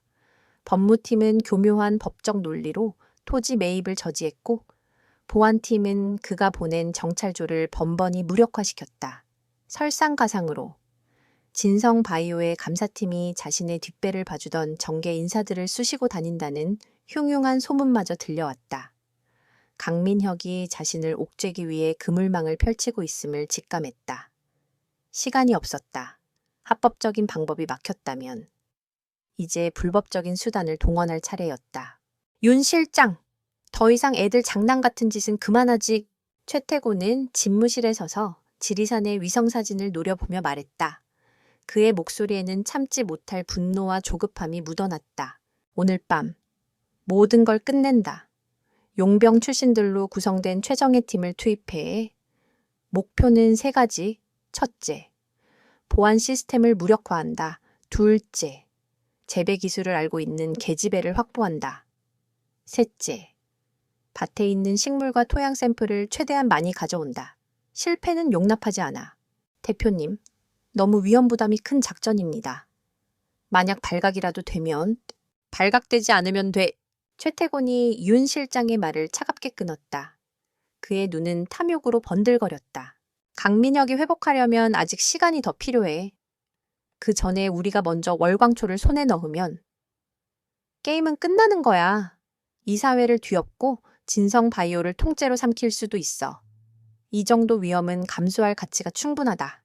그의 광기, 어린 결심을 확인한 윤 실장은 조용히 고개를 숙였다. 지옥의 문이 열리고 있었다. 그날 밤, 유진의 농장에는 폭풍 전야의 긴장감이 감돌았다. 낮부터 통신 시스템에 미세한 장애가 발생했고 외곽 센서 몇 개가 원인 불명의 오류를 일으켰다. 보안팀장은 즉시 상황의 심각성을 인지하고 민혁에게 보고했다. 적의 전자전 공격이 시작된 것 같습니다. 통신을 교란하고 감시 시스템을 마비시키려는 의도입니다. 곧 물리적인 침투가 있을 겁니다. 민혁의 얼굴이 굳어졌다. 그는 즉시 유진을 안전한 곳으로 대피시키려 했다. 하지만 유진은 단호하게 고개를 저었다. 이곳을 떠날 수 없어요. 월광초는 저 없으면 하룻밤 사이에도 기운이 쇠약해져요. 그리고 여긴 제 집이에요. 제 조상들의 영혼이 깃든 곳이라고요. 도망치지 않겠어요. 그녀의 눈빛은 그 어느 때보다 강인했다.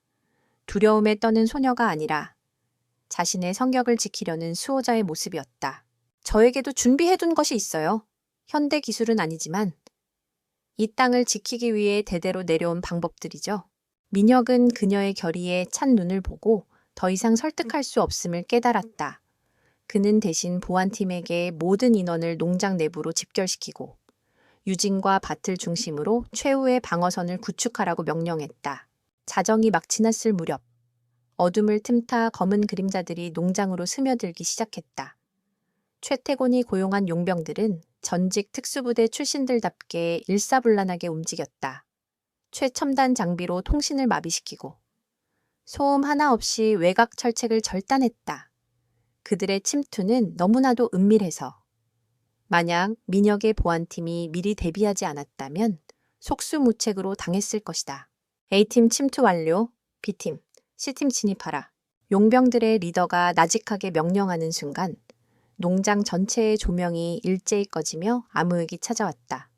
동시에 땅속에 매설해 둔 비상발전기가 가동되며 밭과 캐빈 주변을 둘러싼 최소한의 서치라이트 몇 개만이 불을 밝혔다. 민혁의 역공이었다. 젠장, 눈치챘나? 용병들이 당황하는 사이 캐빈과 집 주변에 매복해 있던 보안 요원들의 반격이 시작되었다.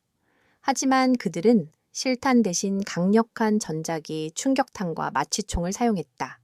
인명피해를 최소화하면서 적을 생포하려는 민혁의 의도였다. 양측 간에 치열한 총격전이 벌어졌다. 용병들의 전투력은 막강했지만 지형에 익숙하고 철저히 대비한 보안팀의 저항도 만만치 않았다. 한편 주력 공격조는 보안팀의 방어선을 우회하여 밭으로 이어지는 숲길로 진입했다. 그들의 목표는 오직 유진과 월광초였다. 야간 투시경을 쓴 그들의 눈에 어둠 속 숲은 대낮처럼 환했다. 승리를 자신하며 숲속으로 발을 내딛는 순간 그들은 자신들이 전혀 다른 차원의 전쟁터에 들어왔음을 깨닫게 되었다. 크으와 선두에 섰던 용병이 비명과 함께 땅속으로 사라졌다.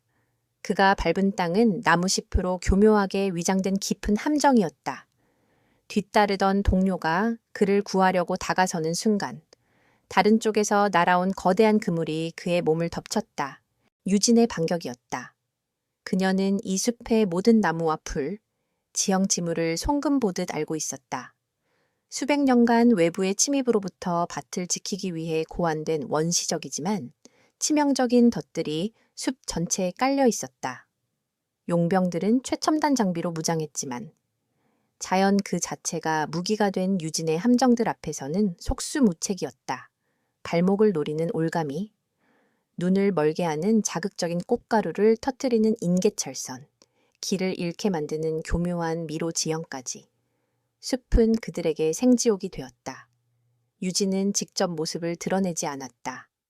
그녀는 어둠 속에서 조용히 움직이며 숲 전체를 거대한 체스판처럼 지휘하고 있었다. 하지만 용병들의 리더이자 작전 지휘관인 윤 실장은 호락호락하지 않았다. 그는 몇 명의 부하를 잃었지만 희생을 감수하며 길을 뚫었다. 그는 유진의 함정 패턴을 분석하며 가장 안전한 경로를 찾아냈고 마침내 밭을 둘러싼 마지막 방어선, 돌담 앞에 도달했다. 여기까지다, 계집애. 윤 실장은 비릿한 미소를 지으며 부하에게 소형 폭탄을 설치하라고 지시했다. 돌담 안쪽에는 민혁과 남은 보안 요원 몇 명, 그리고 유진이 마지막 결전을 준비하고 있었다. 민혁은 아픈 몸을 이끌고 유진의 앞을 가로막으며 그녀를 지켰다. 폭파 준비 완료. 윤 실장이 폭파 스위치를 누르려던 바로 그 순간이었다. 모두 손들어 움직이면 쏴버리겠어. 그들의 등 뒤에서 수십 개의 강력한 불빛과 함께 경찰 특공대의 외침이 터져 나왔다. 통신이 마비되기 직전 민혁이 외부로 연결된 비상 라인을 통해 몰래 신고했던 것이다. 용병들은 순식간에 경찰과 민혁의 보안팀에게 완벽하게 포위되었다. 젠장, 윤 실장은 작전이 처참하게 실패했음을 깨달았다. 그는 이대로 잡힐 수 없다는 생각에 돌담 너머로 손을 뻗어 담벼락 가까이에서 자라던 월광초 한 뿌리를 미친 듯이 뽑아냈다. 그리고는 경찰의 포위망이 아직 완성되지 않은 가장 어두운 숲속으로 몸을 던져 필사적으로 도주했다. 놓치지 마. 민혁이 외쳤지만 윤 실장은 어둠 속으로 연기처럼 사라진 후였다. 상황은 순식간에 종료되었다. 대부분의 용병들은 현장에서 체포되었고 부상자 몇몇이 발생했지만 사망자는 없었다. 하지만 승리의 기쁨은 잠시였다. 유진은 윤 실장이 뽑아간 월광초가 있던 자리, 텅 비어버린 흙을 보며 만견자실한 표정으로 주저앉았다. 돌담의 일부는 전투 중에 파괴되었고 신성한 그녀의 밭은 흙먼지와 화약 냄새로 더럽혀졌다. 가장 끔찍한 것은 적의 손에 월광초의 샘플이 들어갔다는 사실이었다. 이제 비밀은 더 이상 비밀이 아니게 되었다. 최태고는 월광초의 실체를 분석하고 복제하기 위해 무슨 짓이든 할 것이다. 방어에 성공했지만 동시에 모든 것을 잃을 수도 있는 최악의 위기가 시작되고 있었다. 새벽의 차가운 공기 속에는 화약 냄새와 흙먼지가 뒤섞여 있었다. 경찰의 폴리스 라인이 처참한 전투의 흔적을 둘러쌌고 체포된 용병들은 고개를 숙인 채 차례로 호송채 올랐다. 그 모든 혼란의 중심에서 유진은 부서진 돌담 앞에 넋을 잃고 서 있었다. 그녀의 시선은 윤 실장이 월광초를 뜯어간 자리, 뿌리째 파헤쳐진 상처 입은 땅에 고정되어 있었다. 단순한 식물 한 뿌리를 잃은 것이 아니었다. 수백 년간 지켜온 가문의 비밀에 결코 아물지 않을 구멍이 뚫려버린 것이다. 캐빈에서 응급처치를 받던 강민혁이 절뚝거리며 그녀에게 다가왔다. 그는 아무 말 없이 그녀의 옆에 서서 망가진 밭을 바라보았다. 방어는 성공했지만 본질적으로는 패배한 싸움이었다. 내 실수요. 민혁이 나직하게 입을 열었다. 그의 목소리에는 깊은 자책감이 묻어났다. 최태곤이라는 인간의 탐욕과 잔인함을 과소평가했소. 우리가 숨을수록 그는 더 집요하게 파고들 거라는 걸 예상했어야 됐는데 그는 결심을 굳힌 듯 유진을 돌아보았다. 그의 눈은 밤샘과 부상으로 핏발이 서 있었지만 그 어느 때보다 형형한 빛을 뿜어내고 있었다. 안유진 씨, 이제 방식을 바꿔야 합니다. 숨는 것은 여기서 끝내야 해요. 최태곤이 훔쳐간 샘플로 무언가를 만들어내기 전에 우리가 먼저 세상에 월광초의 존재를 알려야 합니다. 물론 우리만의 방식으로. 유진의 어깨가 움찔했다. 세상에 알린다니. 그것은 그녀의 조상들이 가장 금기시했던 일이었다. 그건 안 됩니다. 월광초의 힘이 세상에 알려지면 더 많은 최태곤이 몰려들 겁니다. 이 땅은 조용할 날이 없을 거예요. 그럴지도 모르죠. 하지만 이제 선택의 여지가 없습니다. 민혁은 단호하게 말했다. 최태곤은 이미 월광초의 실체를 알고 있소. 그가 이걸로 뭘 할 것 같소. 특허를 내고. 독점해서 부자들에게만 비싼 값에 팔아 넘기겠지. 당신 조상들이 지키고자 했던 생명의 가치는 돈벌이 수단으로 전락할 거요. 우리가 그걸 막을 수 있는 유일한 방법은 선수를 치는 겁니다. 월광초가 특정 기업의 소유물이 아니라 인류 전체를 위한 공공재라는 것을 세상에 각인시키는 거요. 그는 자신의 캐빈으로 유진을 이끌었다. 그곳에는 김 비서와 보안팀장이 침통한 표정으로 기다리고 있었다. 민혁은 거대한 화이트보드 앞에 서서 자신이 밤새 구상한 새로운 전략을 설명하기 시작했다. 그것은 방어가 아닌 전면적인 반격에 대한 계획이었다. 계획은 두 개의 축으로 이루어져 있었다. 첫째, 과학적 공세, 월광초에 대한 공식적인 연구를 비밀리에 그러나 신속하게 시작하는 것이었다. 진성 바이오의 연구원들 중에서도 가장 신뢰할 수 있는 소수의 전계 인력과 최첨단 장비를 이곳 농장으로 옮겨와 임시 연구소를 설립한다. 목표는 월광초의 복제나 대량 생산이 아니었다. 그 신비한 치유 능력의 과학적 원리를 규명하고 그 안에 담긴 고유한 화합물에 대한 특허를 확보하여 법적인 소유권을 선점하는 것이었다. 최태곤이 훔쳐간 샘플을 분석하더라도 원천 기술과 권리가 우리에게 있음을 명확히 하는 작업이었다. 둘째, 법적 공세. 이번 습격 사건을 빌미로 태아제약과 최태곤을 향한 전면적인 법적 대응에 나서는 것이었다. 현장에서 체포된 용병들을 압박하여 배우를 자백하게 만들고 그동안 비밀리에 수집해온 최태곤의 과거, 비리불법 임상시험, 하면혁령, 정경유착 등에 대한 증거들을 결합하여 그를 사회적으로 완전히 매장시킬 준비를 하는 것이었다. 거대한 기자회견을 통해 모든 것을 폭로하고 여론을 우리 편으로 만드는 것이 최종 목표였다. 이 모든 계획의 핵심은 안유진 씨, 바로 당신입니다. 민혁이 유진을 바라보며 말했다. 과학적 연구를 위해서는 당신의 허락과 샘플 제공이 필수적입니다. 그리고 언젠가는 당신이 직접 세상 앞에 나서서 월광초의 진정한 주인이자 수호자임을 밝혀야 할지도 모릅니다. 유진의 마음속에서 거센 폭풍이 일었다. 그녀의 모든 본능이 거부하라고 소리치고 있었다. 하지만 지난밤의 끔찍한 습격은 그녀를 바꿔놓았다. 숨는 것만으로는 더 이상 아무것도 지킬 수 없다는 것을 뼈저리게 깨달았다. 조상들이 월광초를 탐욕으로부터 지키라고 한 것이 영원히 땅속에 묻어두라는 의미는 아닐지도 모른다.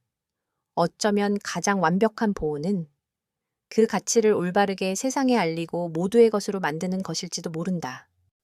조건이 있어요. 오랜 침묵 끝에 유진이 입을 열었다. 모든 연구는 제 감시해 이 바단에서만 이루어져야 해요.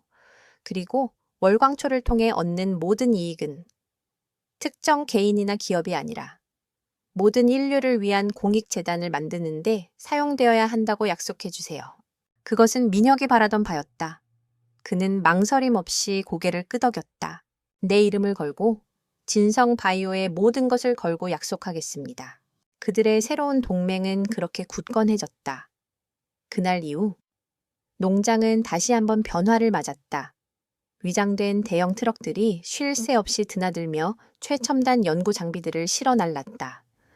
며칠 만에 민혁의 캐빈 옆에는 외부와 완벽하게 차단된 최첨단 모듈형 연구소가 세워졌다. 민혁이 직접 선발한 그의 스승이자 대한민국 생명공학계의 원로인 박진태 박사를 필두로 한 소수의 연구팀이 극비리에 이곳에 합류했다. 그들은 유진의 안내를 받아 처음 월광초를 마주했을 때 과학자로서의 경외감과 희열을 감추지 못했다. 서울에서는 법적 공세가 맹렬하게 진행되고 있었다. 진성 바이오의 에이스들로 구성된 법무팀은 구치소에 수감된 용병들을 연일 접촉했다. 긴 형량을 마주하게 된 용병들은 결국 입을 열기 시작했고 그들의 자백은 유령회사를 회사를 통해 전달된 태아제약의 자금 흐름을 명확히 가리키고 있었다. 최태곤을 향한 그물망이 촘촘하게 조여지고 있었다. 한편 태아제약의 비밀 연구소에서 최태곤은 초조하게 결과를 기다리고 있었다. 윤 실장이 목숨 걸고 훔쳐온 월광초 샘플은 그의 연구원들을 혼란에 빠뜨렸다. 식물의 성분을 분석하여 놀라운 세포 재생 효과를 확인했지만 배양은 번번이 실패했다. 지리산의 토양까지 그대로 퍼왔음에도 불구하고 연구실 환경에서 월광초는 급속도로 시들어가며 평범한 풀로 변해버렸다. 도대체 이유가 뭐야, 이 무능한 놈들. 최태고는 보고서를 집어던지며 노발대발했다. 그는 자신의 실패가 재배 환경의 문제가 아니라 더 많은 샘플과 재배 기술의 핵심을 모르기 때문이라고 믿었다. 그는 자신이 강민혁의 거대한 방역의 한가운데 있다는 사실은 꿈에도 모른 채 2차 공격을 계획하고 있었다. 며칠 후 농장의 임시연구소에서 작은 환호성이 터져 나왔다. 박진태 박사가 흥분된 목소리로 민혁과 유진을 불렀다. 찾아냈습니다. 드디어 거대한 스크린에는 복잡한 구조의 단백질 분자 모델이 3D 그래픽으로 구현되어 회전하고 있었다. 월광초의 핵심 성분입니다. 기존에 알려진 그 어떤 재생 인자와도 다른 완전히 새로운 구조의 단백질입니다. 우리는 이것을 유진인자 유진 팩터라고 명명했습니다. 유진은 스크린에 떠 있는 자신의 이름을 딴 분자 모델을 보며 묘한 감정에 휩싸였다. 수백 년간 어둠 속에 숨겨져 있던 가문의 비밀이 과학이라는 이름으로 세상에 그 모습을 드러내는 순간이었다. 민혁은 유진의 어깨를 가볍게 감싸 쥐었다. 그의 얼굴에는 승리를 확신하는 미소가 걸려 있었다. 이제 세상에 보여줄 우리의 무기가 생겼습니다. 최태곤이 감히 넘볼 수 없는, 누구도 부정할 수 없는 진실이라는 무기가. 방역의 준비는 끝났다.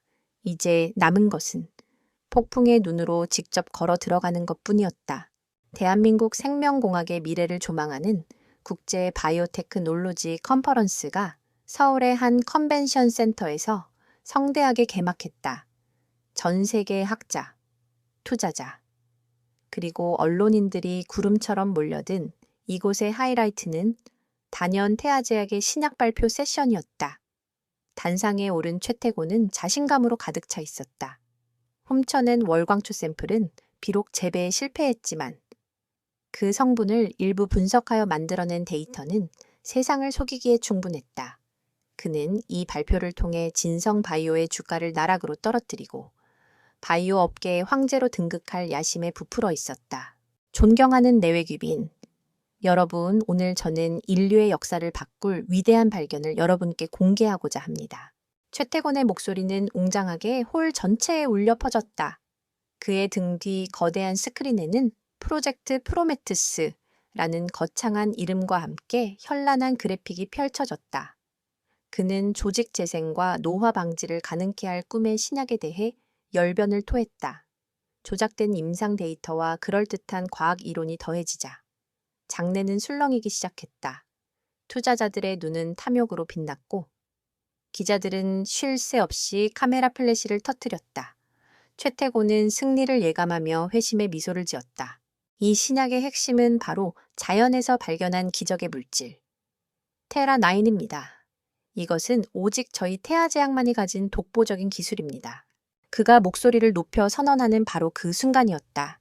갑자기 그의 등 뒤 스크린이 지지직거리더니 프로젝트 프로메테스 화면 위로 푸른색의 진성 바이오 로고가 선명하게 떠올랐다.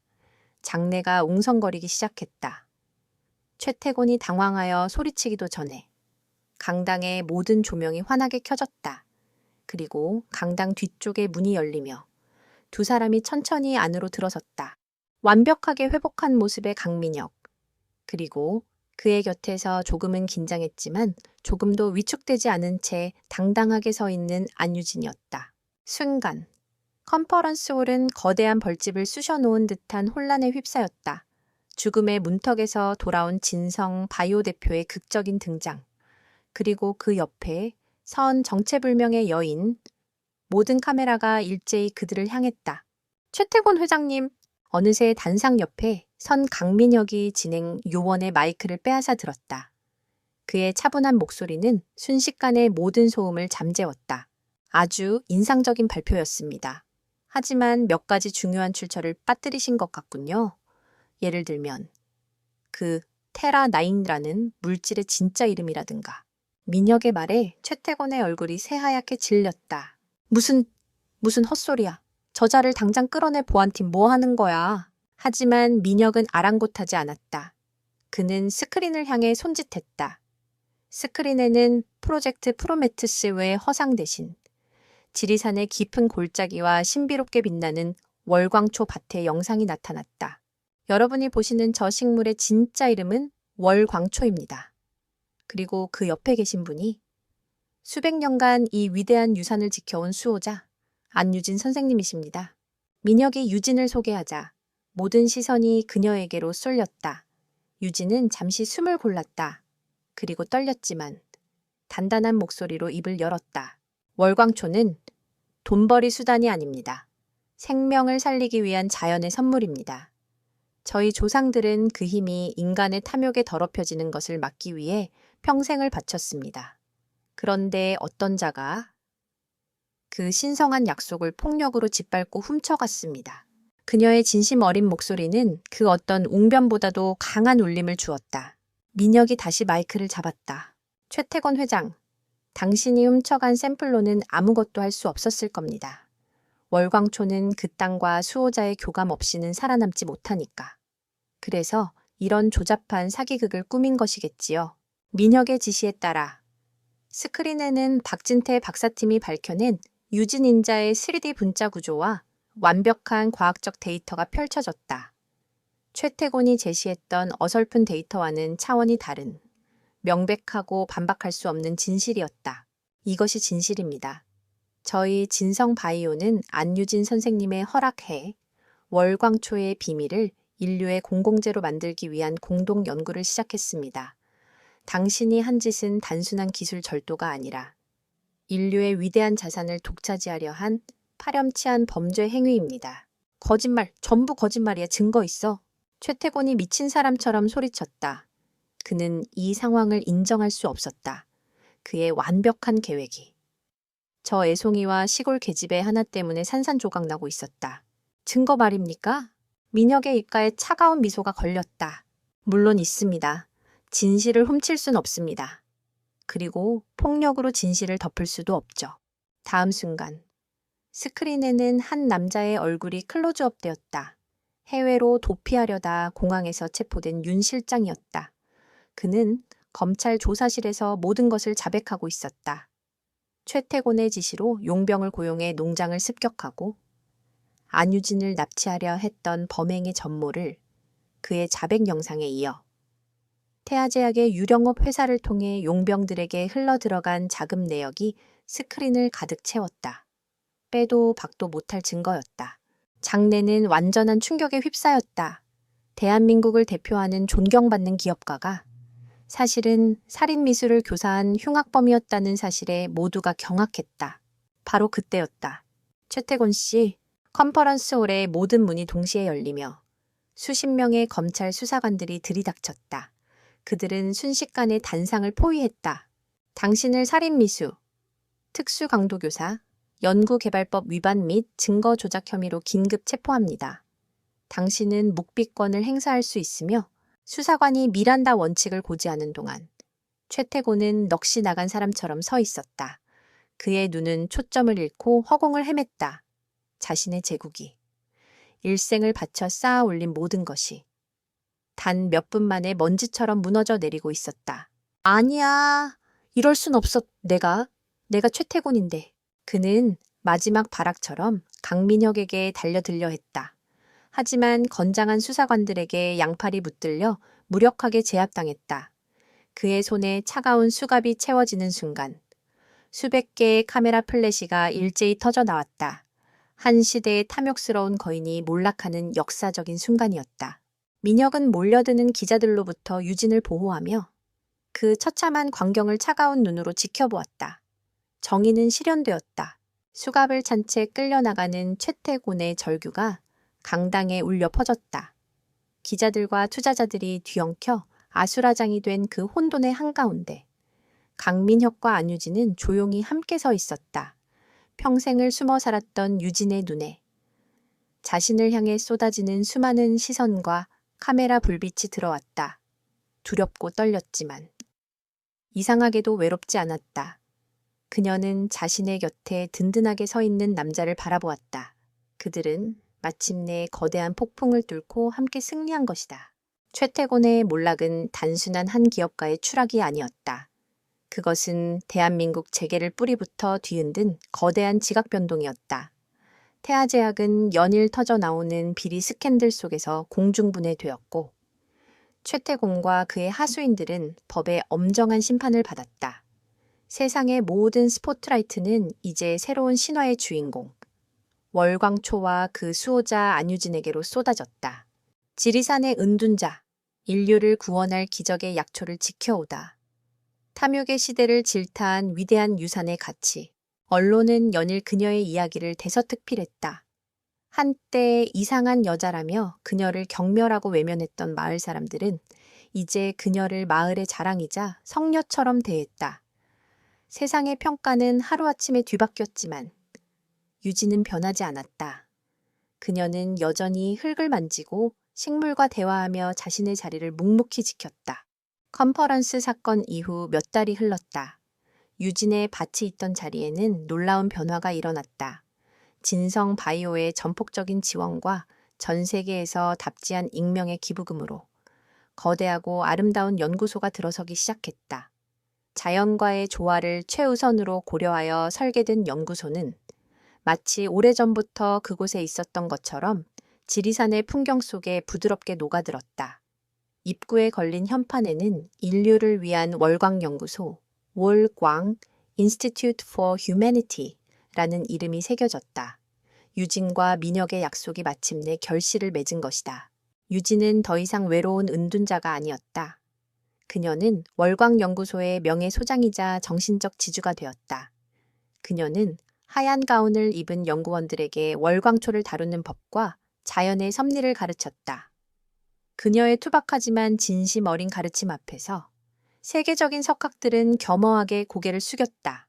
그녀는 마침내 세상과 소통하는 자신만의 방식을 찾은 것이다. 숨거나 도망치는 대신 자신의 유산을 올바르게 세상에 알리고 지키는 길을. 강민혁 역시 변해 있었다. 죽음의 문턱에서 살아 돌아온 경험과 유진과의 만남은 얼음 같았던 그의 심장을 녹였다. 그는 여전히 냉철하고 유능한 경영자였지만 이제 그의 모든 결정에는 사람과 생명이라는 가치가 최우선으로 고려되었다. 그는 진성 바이오를 단순한 이윤 추구 집단이 아닌 인류의 건강에 기여하는 사회적 기업으로 변화시키기 시작했다. 그는 바쁜 시간을 쪼개 주말마다 연구소를 찾았다. 그곳에서 그는 진성 바이오의 대표가 아닌 연구소의 공동 설립자이자 유진의 가장 가까운 친구로서 시간을 보냈다. 두 사람은 종종 해 질녘, 노을빛으로 물든 월광초 밭을 함께 거닐었다. 어느 날 저녁, 두 사람은 언덕에 나란히 서서 황홀하게 빛나는 밭과 그 아래 자리 잡은 연구소를 내려다보고 있었다. 길고 긴 침묵 끝에 민혁이 먼저 입을 열었다. 가끔 생각합니다. 그날 밤 내가 당신을 만나지 못했다면 어떻게 됐을까? 그의 목소리는 석양처럼 부드러웠다. 나는 아마 죽었거나 혹은 살아남았더라도 예전처럼 공허한 야망만을 좇는 기계 같은 인간으로 살았겠죠. 당신은 내 목숨뿐만 아니라 내 영혼을 구해준 겁니다. 돈과 권력보다 더 중요한 것이 있다는 걸 당신을 통해 깨달았어요. 유진은 말없이 미소 지었다. 그녀는 민혁을 돌아보며 말했다. 저도 마찬가지예요. 당신을 만나지 못했다면 저는 평생 저 돌담 안에서 세상을 두려워하며 살았을 거예요. 조상들의 유산을 지킨다는 핑계로. 더 큰 책임을 외면하면서요. 당신은 제게 용기를 주었어요. 세상을 믿고 제 자신을 믿을 용기요. 두 사람의 시선이 허공에서 마주쳤다. 그들의 눈빛 속에는 지난 시간 함께 겪어온 시련과 역경, 그리고 그것을 통해 쌓아 올린 깊은 신뢰와 존중, 그리고 애정이 담겨 있었다. 그들은 더 이상 서로에게 빚을 진 채무자와 채권자가 아니었다.